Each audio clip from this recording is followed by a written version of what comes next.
magre-repat uli po tayo ng isa sa pinakamagandang variety. Ito yung super grade A na Cleopatra. Ayan o, ang ganda-ganda niya. Ire-repat po namin sa clay pot. Ang clay pot po ay considered organic siya na pot kasi malamig at gawa sa clay. Ayan, dalawa po ang ilalagay namin para makapal agad. Ayan yung mixture. Ang Cleopatra po, madalang po kaming makakuha ng ganito, grade A. Kasi ang nature po nito usually more on green. So kapag nakakakuha kami ng sanga na grade A, inaalagaan namin at hinihiwalay na. Ano, yung maganda, ganyan. Yan siya. Makapal na agad. Dalawang malalago ang nilagay namin. Ang kulay po ng bulaklak nito ay red. Red na malalaki. Ang ganda. Kumbaga, dahon pa lang. Ulam na. Itong ganyan po.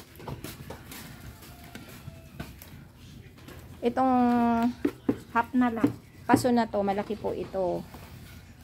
Yan o, at makapal. Ang pangalan ng clay pot na ito ay kalabasa type.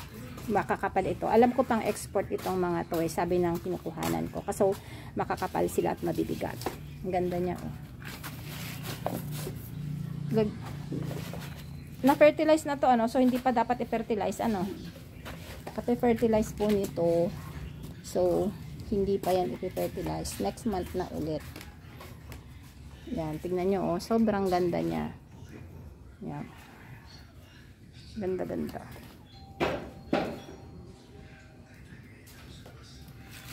Tignan nyo yung mga kulay niya. Ang ganda oh.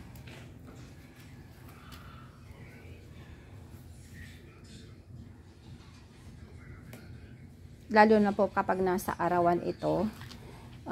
Yung nasa farm, nagpipink siya na albino na basta pagkaganda-ganda. Ganda. Pwede din po itong i-ship siguro sa mga may gusto. Pero ano to, mga after 2 weeks pa, palalaguin natin ang husto. Malago naman na po ito. Ayan o, malalaki na sila. Pero mas gusto ko kasi yung mas malago pa. Mga 1 week or 2 weeks pwede na to. Tsaka may bagyo ngayon. Kaya nakakatakot mag-ship. Baka ma-stranded sa mga terminal. Ang halaga po nito ay 1K. Yan, ang ganda.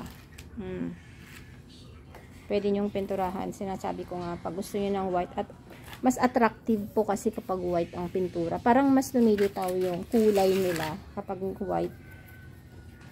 Ako kasi hindi ko pinipinturahan ng white bago ko i-dispose. Kasi may mga buyers po na gusto nila as is lang or gusto nila yung antique design.